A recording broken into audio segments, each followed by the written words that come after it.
Every year, trillions of liters of rain fall on our cities.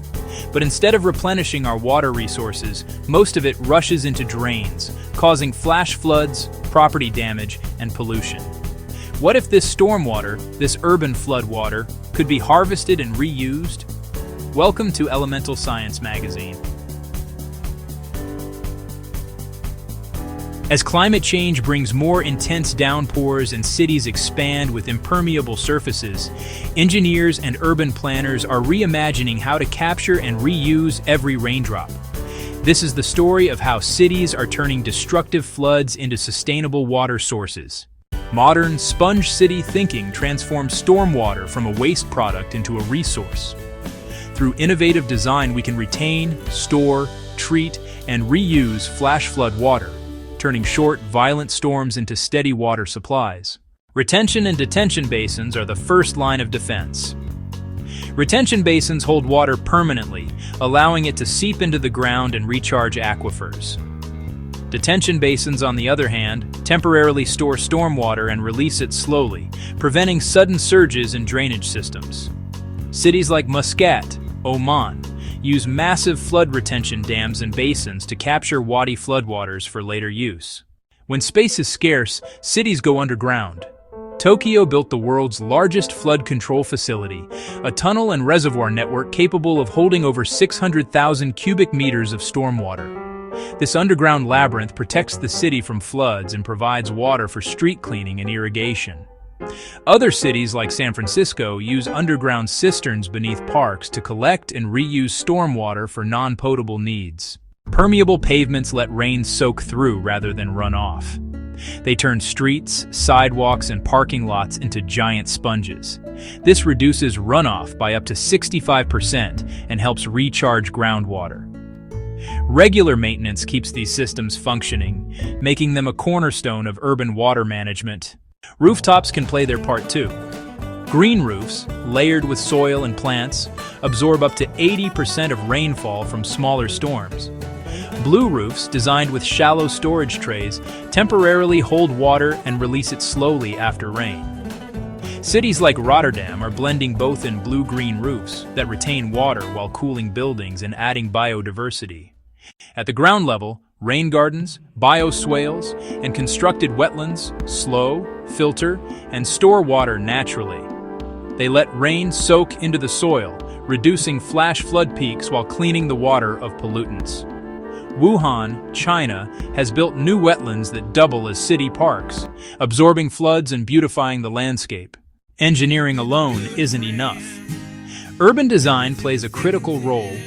Cities are now integrating water-sensitive planning that treats rain as part of the city's natural cycle. Distributed on-site capture systems require every new building to handle its own runoff. Networks of green infrastructure create sponge-like corridors connecting parks, swales, and ponds. In Rotterdam, floodable plazas, like Bentempelen Water Square, fill safely with water during storms and become basketball courts when dry. Copenhagen goes further with cloudburst boulevards that channel floodwaters through designed pathways to retention parks. This strategic routing has already reduced flood risk by up to 50%. Across the globe, cities are proving that flash flood harvesting works. In Wuhan, China's Sponge City initiative transformed 38 square kilometers with wetlands, green roofs, and permeable roads, cutting flood damage and saving hundreds of millions in infrastructure costs.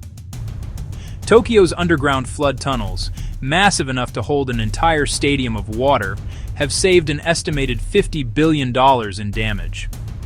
Rotterdam's water squares turned flood basins into public plazas, functional, beautiful, and safe.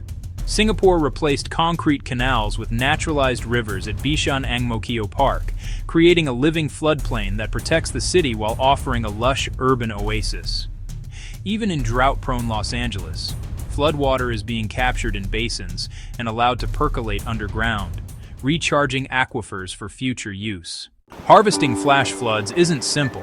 It demands large storage volumes, technical integration with aging drainage systems, and careful water treatment. Urban runoff can carry pollutants, so filtration and disinfection are essential before reuse. Maintenance is continuous, keeping drains clear, pumps functional, and green systems alive.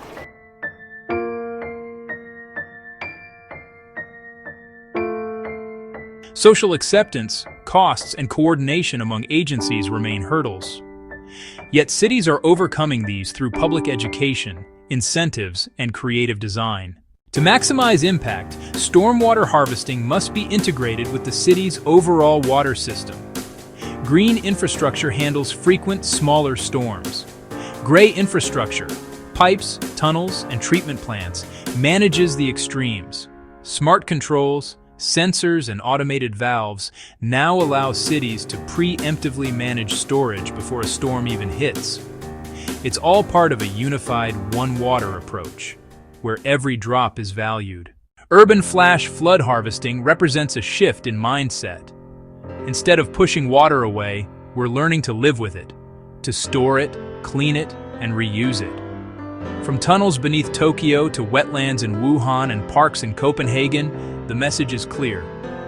A city can act like a sponge, absorbing rain, protecting lives, and securing its future water. In our climate challenge century, engineering solutions for harvesting flash flood water are not just innovative, they are essential for resilient, livable cities. Thanks for watching Elemental Science Magazine. Subscribe for more.